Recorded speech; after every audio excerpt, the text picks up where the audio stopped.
The promise of the future is an awesome force. We look back for experience, but we have to look forward now for inspiration. And what gives us inspiration to get up in the morning and do our job, learn skills, develop all that we can possibly be, is the promise of the future. And it can be so powerful that it can overwhelm any adversary you might have, any difficulties you might have. Here's a key phrase: reasons make the difference in your appetite and zest for taking on the challenge, doing the job, becoming successful. You can overcome the most unbelievable challenges if you have enough reasons. There's an ancient phrase, here's what it says: if you try to save your life, you will lose it. But if you will lose your life, meaning if you will invest your life, that's the best way to save it and to multiply it many times over. So here's the phrase: investing life into life has the potential of creating miracles. Investing life into life creates a new baby. But investing life into life with ideas, information, association, influence can create enterprise, can create a corporation, can create a business, can create a movement, can create something that benefits many more people than just those few that might have invested in each other's lives. So make this note now: you never know who's in the audience. So you don't know who's out there that's going to make an impact on the world, that's going to do extraordinary things. So here's what you must always do: always be sincere and always do your best, no matter who you talk to, because you just don't know. You just don't know who's there ready or when the timing is right. So jot this down: it takes more than one voice to help us to see, help us to think, help us to make decisions, help us to evaluate. It takes a variety of personalities, messages, points of view, the weight of experience. If it comes from several sources, it can be just incredibly valuable when you sum total it. Okay, let's talk about setting goals. When I first met Earl Schoaf, not long after we had met each other, he asked me, "Mr. Rohn, maybe here's one of the best ways I can help you." He said, "Let me see your current list of goals and let's go over them and talk about them." He said, "I've got the experience." And he said, "Let's do it." And I said to him, "I don't have a list." He said, "Well, if you don't have a list of your goals," he said, "I can guess your bank balance within a few $100s, which he did. And I thought, isn't that something? Then I said to him, "You mean if I had a list of goals, it would change my bank balance?" He said, "Drastically."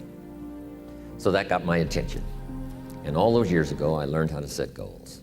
We're primarily affected by 5 things. Number 1 is the environment: the political environment, the social environment, the physical environment. Whatever surrounds us affects us: the city, the country, the countryside, the village, the office, the people.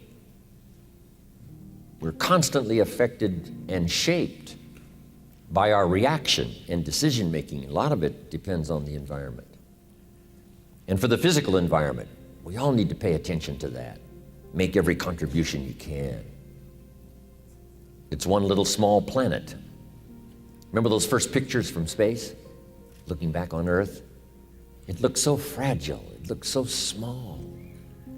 We thought, wow, so many people live there. How can that be?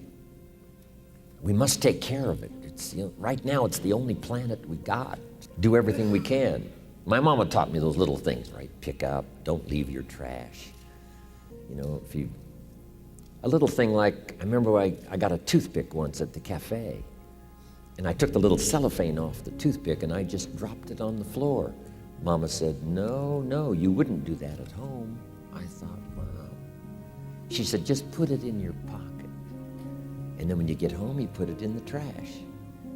And somebody said, well, what difference does that make? The little cellophane on the toothpick. Here's what makes the difference: the habit. And the habit makes the difference primarily for you. Now, yes, it makes a contribution, and a little small contribution by not leaving trash. But here's what it does mostly: give you the incredible feeling of self-worth because you have good habits. That's the deal. The habit of turning out the lights when you're finished with your hotel room. You leave the hotel room, turn out the lights. It just makes a small contribution, but what if everybody did it? I'm telling you, the energy requirements would be less. You say, well, the hotel gets the benefit. Hey, it doesn't matter to you who gets the benefit. Guess what's the greatest benefit? Being a person of unique habits. Habits that not only make you perform as far as skills are concerned, but habits that make you feel good about yourself. If it's so easy to do, why not do all the easy things that make a contribution? And who knows what the total contribution could be if we all did it. But even if everybody doesn't, if you do it, and if I do it, it just makes us better human beings. It makes us feel better about ourselves. And if I know you do it, it makes me feel better about you. And if you know I do it, I think it makes you feel better about me. Here's 2 excellent questions to jot down. And this is for mature people now, because these are kind of tough questions, especially one. Here's the first question. What's got you turned on? That's a good list to make. Here's what's got me turned on. Here's what's got me up early, staying up late, maximizing my abilities all day long. Here's the list of what's got me turned on. Now here's the next question. What's got you turned off?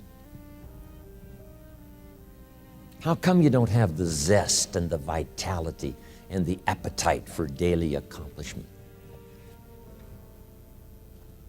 I started making a list of the things that had me turned off. And once I got that settled, and then started making a list of what had me turned on and what would turn me on in the future, I'm telling you, my life has never been the same. It was like a revolution, a personal revolution, a 180-degree turn. Wow. I can't say it strong enough. It's easy to get lazy in designing the day and designing the year and designing the future and designing what you want to accomplish and just cross your fingers and hope it'll all work out, that the favorable winds will blow it all your way. I'm telling you, it's not going to happen. Now here's the next exercise. This will take now just a little bit of time. And the question is why? Why are those 4 goals important to you? So make these notes now. When the why gets stronger, the how gets easier. When the why gets big, powerful, strong, how seems to be so much easier.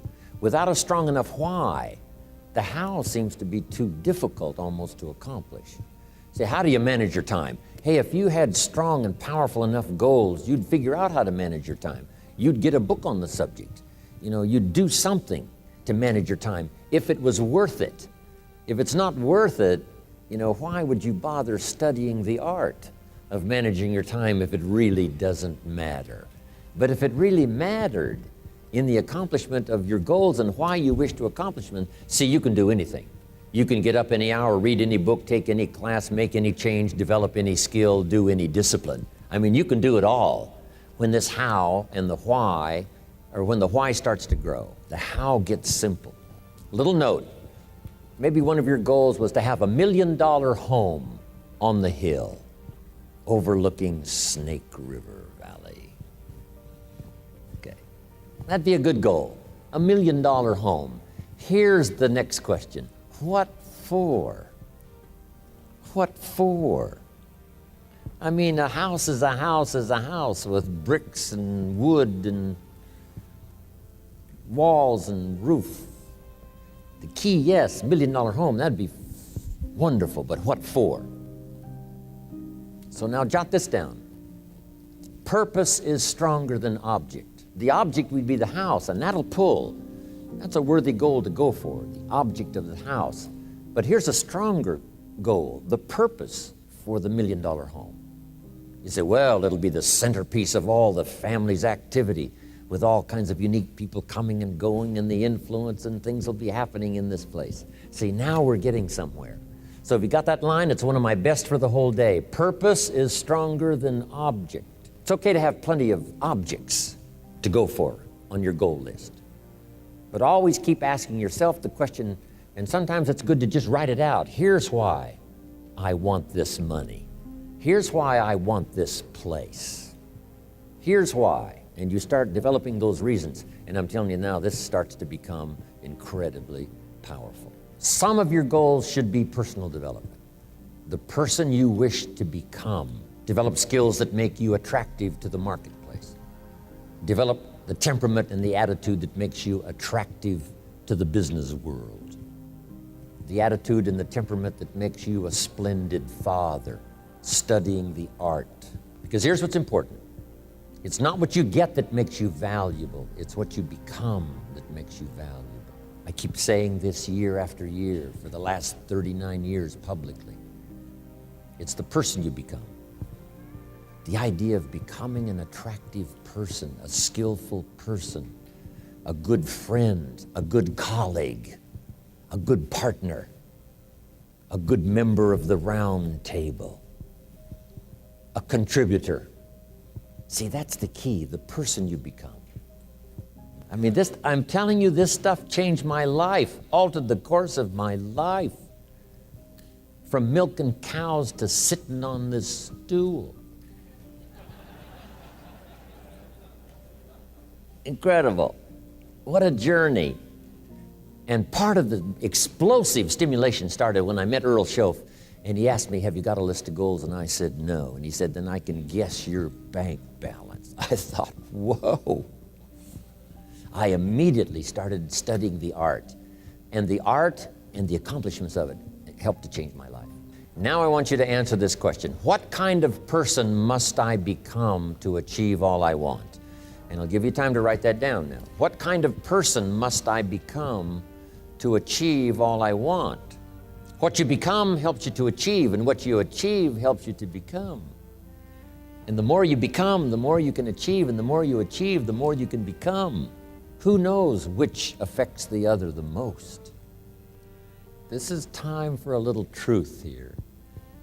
Maybe you need to become much wiser than you are at the moment. You need to become stronger. You need to have better health. Maybe you need a little coaching. To really become the person I want to become, I'm going to have some coaching. Physical coaching, spiritual coaching, developing skills coaching. To be the influence you want to be, you got to build an incredible reputation.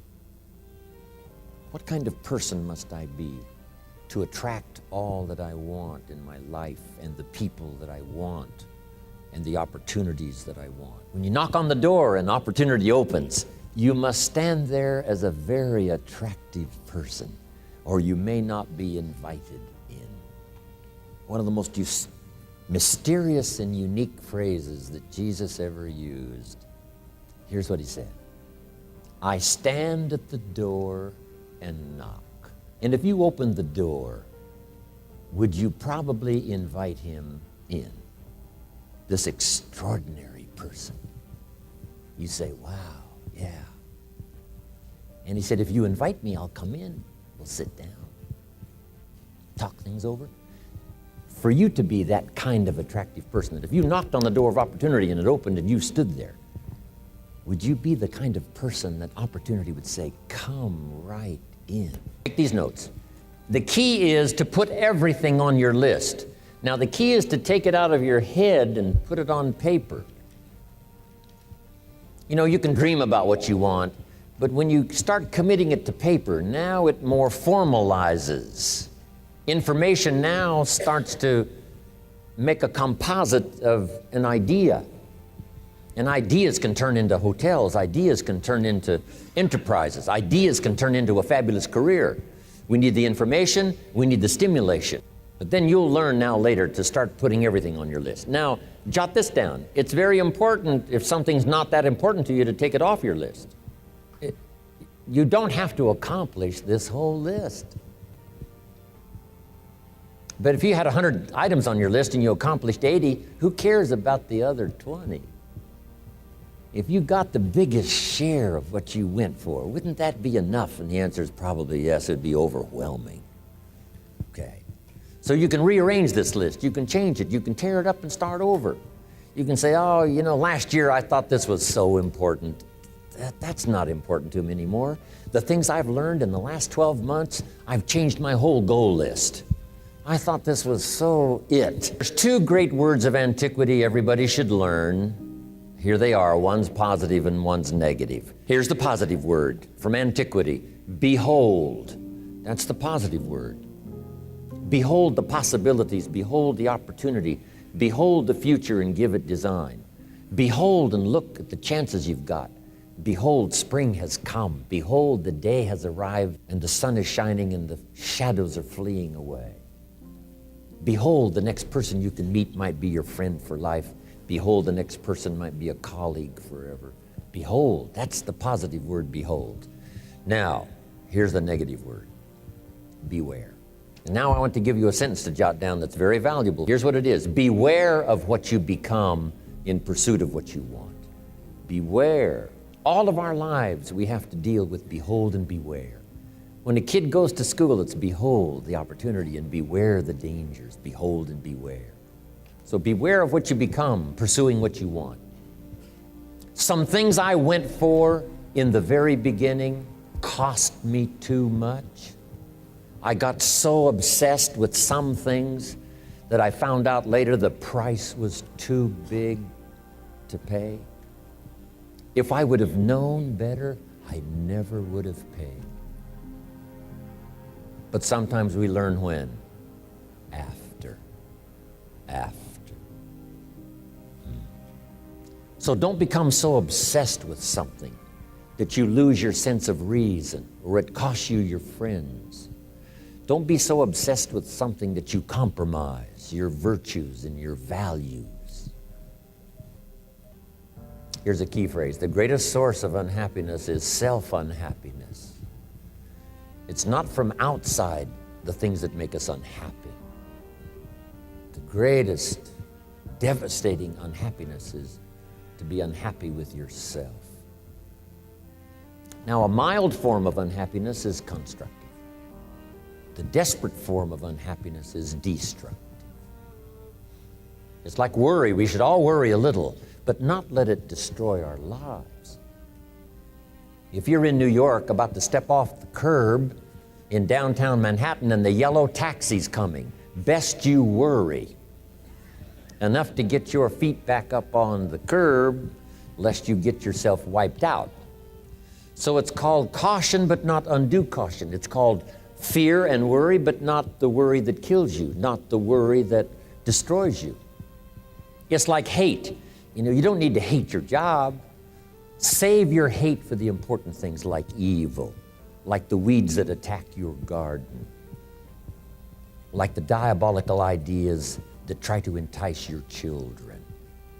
Right? You don't need to hate everything. I hate this, I hate that. That's the misuse of your hate. Save it for the things we really must hate. And now here's the last note.